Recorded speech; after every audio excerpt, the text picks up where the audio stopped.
Cidade Alerta é um programa que sempre esteve aqui, à disposição da população. Eu espero que você nunca precise da nossa ajuda. Eu espero que você nunca precise nos procurar, nunca precise de absolutamente nada do Cidade Alerta. Mas se um dia você precisar, nós estaremos aqui à disposição.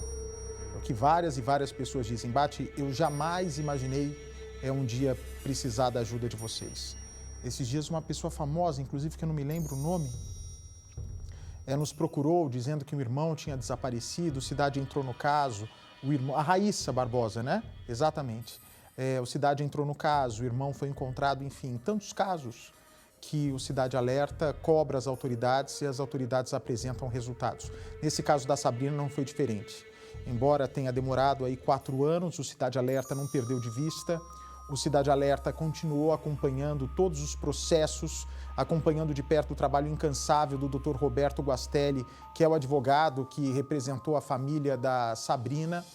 E agora, finalmente, 4 anos depois, o martelo está batido e nós sabemos quem, no meio de um caminho... Dá a imagem, por favor, da estrada rural de Mariporã. A menina, como fazia sempre, ia visitar a coleguinha na casa do Lagoa. Filha do Lagoa, era uma amiguinha dela, amiguinha de escola. A Sabrina, então, ia comprar refrigerante, se eu não me engano, e até lá, no meio do caminho, aparece um assassino, mata com 2 facadas no pescoço a Sabrina. Nossa, Bate, mas precisa dar esse detalhe? Se eu não der esse detalhe, vocês não têm a dimensão da maldade das pessoas, né? Eu não quero que esse caso passe como um CPF a menos, como uma vida a menos, não. Eu quero que vocês sintam o tamanho do crime, o tamanho da dor que a família carrega até hoje e apenas agora há pouco, às 6h37 da tarde, às 6h37 da noite, a família ouviu da boca do juiz do caso quem realmente pegou a Sabrina no meio do caminho, matou a menina, deixou o corpo no meio de um matagal até que o tio dela encontrasse e todas as circunstâncias. Me dá a reportagem da época, por favor. Pode me pôr no ar a reportagem da época, meu microfone é aberto. Pode deixar meu microfone aberto. Cadê a primeira reportagem? Abre o áudio. Curiosa. Um assassino à solta. Desvendar o caso Sabrina tem sido um desafio para a polícia.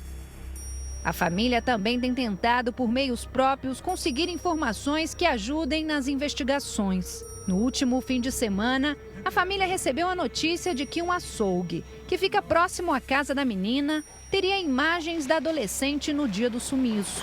Nós viemos até o açougue checar a informação recebida pela família. Segundo um morador aqui da região, essa câmera de segurança do comércio teria filmado a passagem de Sabrina por aqui.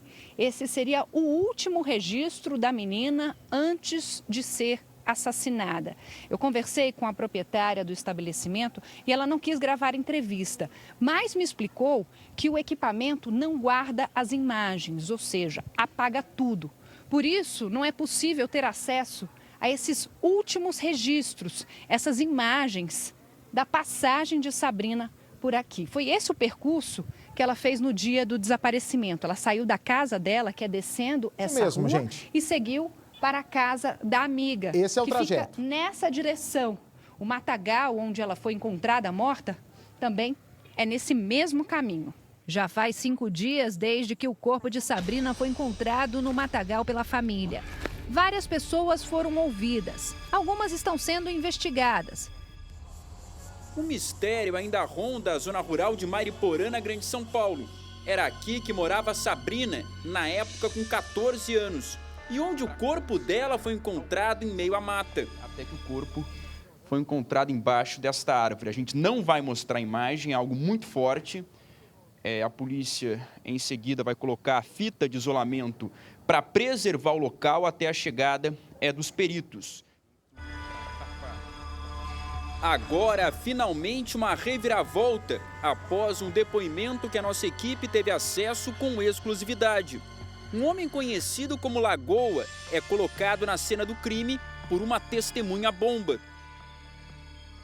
Lagoa chegou a chorar em frente às câmeras do Cidade Alerta. Inocente, muito boa menina, muito doce, legal, né? Então, a gente tá preocupado, né? por isso que aconteceu, que minha filha está triste. E no dia seguinte, depois de ser chamado pela polícia, já não quis mais conversa. Falaram que você conhece a menina.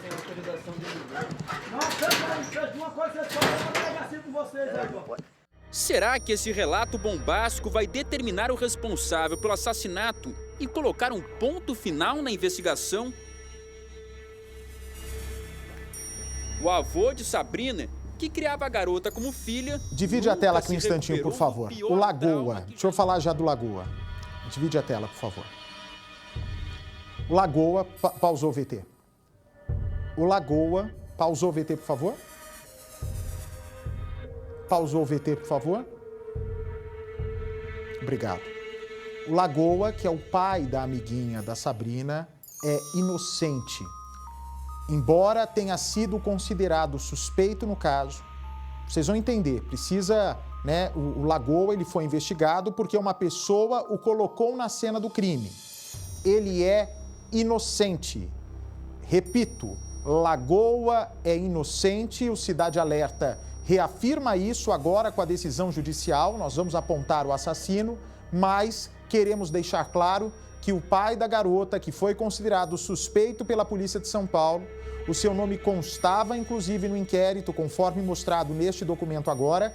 Eu informo hoje, que dia é hoje, por favor? 8 de maio ou 9? 9 de maio de 2023, portanto, 4 anos depois, Lagoa é inocente no caso da menina Sabrina. Pode seguir a reportagem, porque vocês vão entender quem colocou o Lagoa nessa história e por que essa pessoa colocou o senhor Lagoa nesse caso. Põe no ar. Seu Antônio agora, pelo menos, terá um apoio nessa reabertura do caso pela polícia.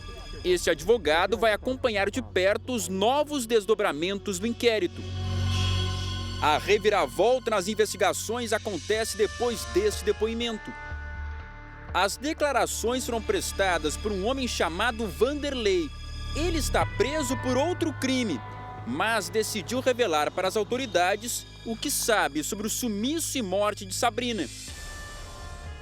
No depoimento à polícia, o Vanderlei contou que passava aqui por essa estrada a pé, já à noite, quando exatamente aqui nesse ponto viu o Lagoa, que ele já conhecia, conversando com uma menina, que só depois descobriu ser a Sabrina, que mesmo passando a uma certa distância, ele conseguiu ouvir o Lagoa oferecendo dinheiro para manter uma relação com a garota.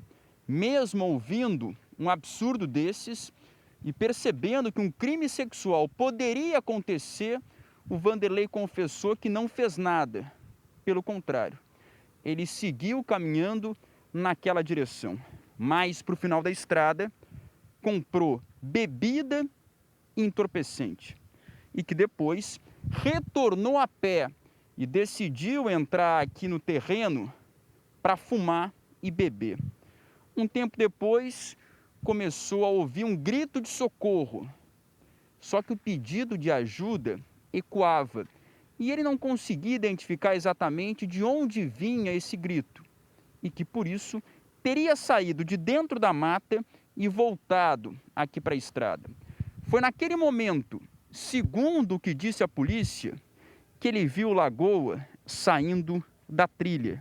Voltou para casa e só depois soube, pelo Cidade Alerta, que a Sabrina havia desaparecido.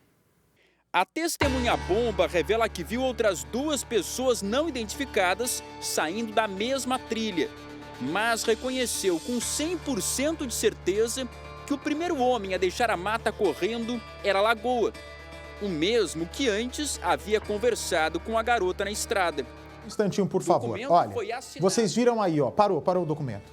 Vanderlei Pereira de Carvalho. Leia para mim, por favor, Dionísio. Eu preciso que vocês prestem muita atenção agora para conseguir concatenar todo o caso e vocês compreenderem com exatidão o que se passou. O caso foi decidido agora há pouco. Estou passando tudo isso em primeira mão. Leia o nome da testemunha, por favor, que colocou o Lagoa, pode deixar dividida a tela, que colocou o Lagoa no meio dessa história, Dionísio. Testemunha Vanderlei Pereira de Carvalho. Ok.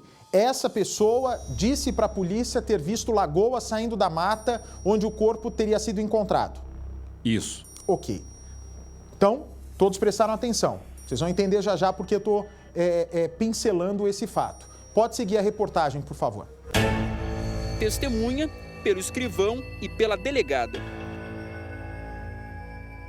Como é que o senhor vê esse depoimento desse Vanderlei apontando o Lagoa na cena do crime? Então, eu acho que ele estava no local, né? O dia que foi o acontecimento que aconteceu, esse Vanderlei estava no local. O Vanderlei diz que estava. Então. Ele tem que também provar o que ele diz, né? É. Assim como o outro tem que provar a inocência. Exato. O Lagoa, esse que o depoimento aponta, é seu vizinho. O senhor chega a cruzar com ele? Ele fala alguma coisa sobre o acontecido? Nunca mais eu encontrei com ele, desde o acontecimento, nunca mais eu vi ele, nem mulher, nem filha, nada. Nunca mais. E a sua netinha frequentava a casa dele porque era amiga da filha dele. Desde quando ele morava aqui embaixo. E ela nunca comentou com o senhor de algum comportamento estranho dentro daquela casa do Lagoa? Não. Nossa equipe vai até a casa... Volto a repetir, o Lagoa é inocente no caso. Pode seguir. Olha, a mulher do Lagoa chegou a abrir a porta, conversou com a nossa equipe, percebeu que a gente tenta conversar com ela. Mas, para entender a história, é preciso citar novamente o nome de Lagoa que foi colocado pela testemunha Vanderlei. Era exatamente nessa casa que a Sabrina estava no dia do desaparecimento. Que a filha do Lagoa era amiga da Sabrina. Então elas passaram o dia juntas, brincando, e mais à noite a Sabrina iria voltar para casa por esse caminho que ela estava acostumada. São cerca de 1000 metros daqui até a casa da Sabrina. Só que bem no meio do caminho, naquela curva que a gente vê um pouco mais adiante, teria acontecido a abordagem. É ali que fica o terreno onde o corpo foi encontrado. Então o mistério está exatamente aqui nesse trecho. Não tem câmeras de segurança e também com pouca... Eu já vou para o próximo VT, vem para cá. Realmente foi nessa estrada, este homem passa na estrada, pega a Sabrina e a mata com 2 facadas. Vejam só que uma testemunha de nome Vanderlei coloca o nome do Lagoa na história, sendo que o Lagoa ficou completamente estarrecido de ser colocado nessa história, até porque ele sabia dentro de si que é inocente. E realmente, repito, é um homem inocente que não tem nada a ver com a morte da Sabrina. Nada a ver. Hoje foi determinado isso. Pode seguir a reportagem. Cadê a outra reportagem? Pode seguir.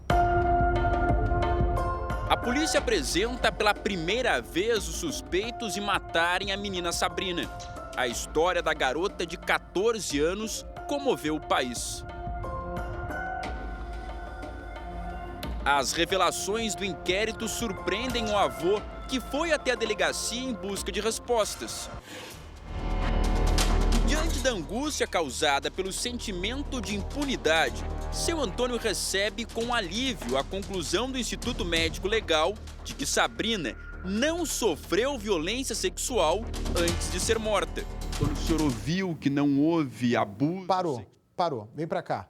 Também já quero colocar a vocês a informação confirmada. Nunca saberemos se houve abuso sexual ou não. Não é possível afirmar nesse momento se houve abuso sexual ou não, porque o material do assassino não foi coletado em tempo de fazer as comparações para o DNA ser efetivo em confirmar o abuso sexual ou não. Esse, infelizmente, é um mistério que nunca será revelado, mas o assassino será. Pode seguir. Pessoal, o senhor já tirou um pesadelo da sua cabeça. Um peso da minha cabeça. Porque o senhor deveria ficar imaginando essas coisas. Certo, lógico. Pelo menos isso. Pelo menos isso. Mais de 2 meses depois do crime, seu Antônio nos recebe para uma conversa emocionante, no mesmo banco onde estava sentado quando Sabrina saiu de casa pela última vez. Eu não vejo a hora que encontre, né? Os culpados. O senhor começa a remoer na cabeça, a pensar toda hora tudo que ela sofreu nas mãos desses bandidos ou desse bandido, se for apenas um. Então. A gente fica, né? Porque ela já foi descansar, agora quem está sofrendo é nós. Nós estamos sofrendo. Ele acabou com a família. Naquele dia, Sabrina tinha saído da amiga que mora a cerca de 300 metros daqui e voltava para casa por essa estrada sem calçamento que ela conhecia muito bem. Afinal de contas, a menina nasceu e foi criada aqui na zona rural da cidade por favor. de Mairipó. Nesse momento, eu vou conversar com Roberto Guastelli, o advogado que fez um trabalho incrível nesse caso Sabrina, representando a família da menina. Doutor Roberto Guastelli, vou ser direto. Quem é o assassino de Sabrina? Boa noite, Bassi. É Vanderlei Pereira Carvalho. Ele foi condenado pelo Tribunal do Júri aqui de Mariporã, tá? Ao crime de homicídio da Sabrina, duplamente qualificado, a uma pena de 26 anos, 8 meses e 3 dias de reclusão. Me diga uma coisa, este Vanderlei Pereira Carvalho é a testemunha que colocou o senhor Lagoa de maneira criminosa nessa história, doutor Guastelli? Exatamente, é a testemunha que colocou o Lagoa, lá o vizinho, né? Da família da Sabrina na cena do crime, mas não foi o Lagoa. O Lagoa é totalmente inocente. Então, o que nós podemos entender é que esse Vanderlei, que chegou na época a chorar quando supuseram, né, que ele seria o culpado, ele colocou o Lagoa para tentar atrapalhar a investigação policial. Ou seja, o Lagoa nunca esteve na cena do crime. Na verdade, quem esteve lá, utilizou drogas e arrastou a menina para o meio da mata, foi o Vanderlei, que surgiu como testemunha, mas, na verdade, enganou a todos porque era o culpado. Exatamente, Baixo. Tanto é que ele foi denunciado, né? Depois pronunciado e hoje condenado oficialmente pelo Tribunal do Júri de Mariporã. Certo. Aí eu pergunto ao senhor o seguinte, houve o júri agora há pouco. Vamos recuperar as imagens da época de quando o corpo foi encontrado, né? Todas essas imagens emblemáticas para que as pessoas consigam assimilar exatamente, sempre a foto da Sabrina na tela também, por favor, aí o assassino. Como que foi o comportamento do assassino durante o tribunal do júri? Ele ficou muito inquieto, nervoso, né, incomodado com a fala do Ministério Público, do promotor de justiça e com a minha fala, né? Que a todo tempo nós estávamos colocando ele na cena do crime e ele negando lá veementemente. Tanto é que depois, em tréplica, né, quando o Ministério Público foi fazer as considerações finais, ele pediu para ser retirado da sala do Tribunal do Júri. E tanto é que também, na hora da leitura da sentença, que é de praxe, né, eu nunca vi isso, e o juiz presidente também, que preside há 20 anos, né, o Tribunal do Júri, também nunca viu um réu não querer ouvir a sua sentença. E que sentença foi essa, dada agora há pouco?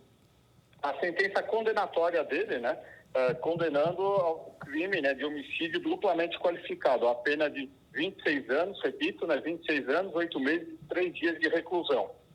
Por que ele matou a Sabrina?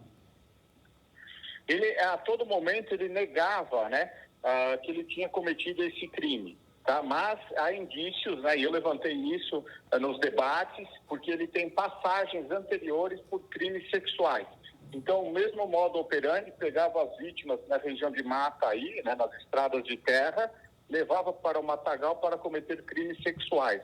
Mas, como no caso Sabrina, né, a vítima não passou pelo exame, por assim, microscópico, né, das genitálias dela, para constatar se houve crime sexual ou não, então eu aventei essa hipótese, né, de crime sexual.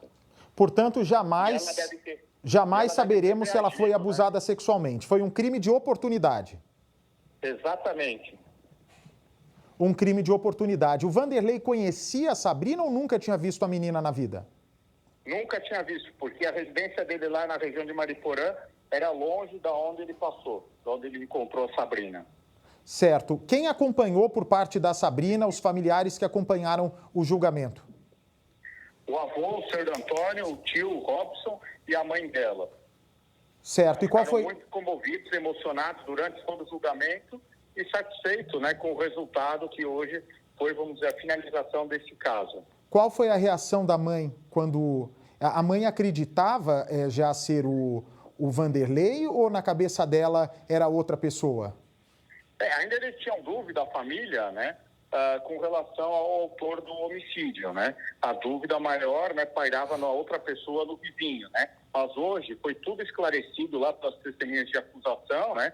Inclusive também a testemunha de defesa que foi arrolado um policial civil, né, esclareceu que toda a investigação, né, apontava o Vanderlei como o autor do crime. São sete jurados. Desses 7, algum deles votou para inocentar o Vanderlei ou foi unanimidade?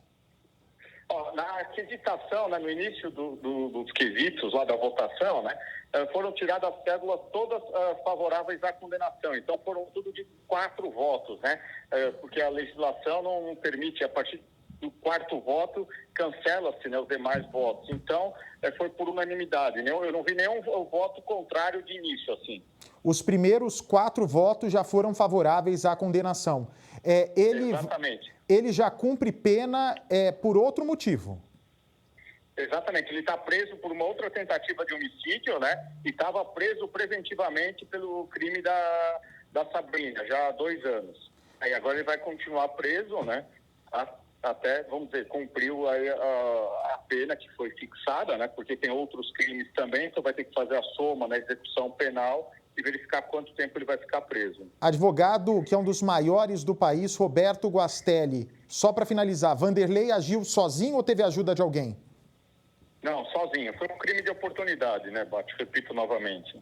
Crime de oportunidade. 26 anos de prisão, mas como tem antecedentes criminais, é capaz que ele fique um bom tempo atrás das grades. Caso fosse réu primário, é capaz que com 8, 10 anos ele já recebesse o benefício, obrigado, doutor Guastelli, já recebesse o benefício aí de semiaberto. Vem para cá, por favor, amanhã no Cidade Alerta, nós vamos tentar falar com a Sabrina, nós vamos tentar falar também com o seu Lagoa, até porque ele foi colocado na época como suspeito, mas é inocente, repito, inocente, todos os suspeitos são inocentes, menos esse Vanderlei.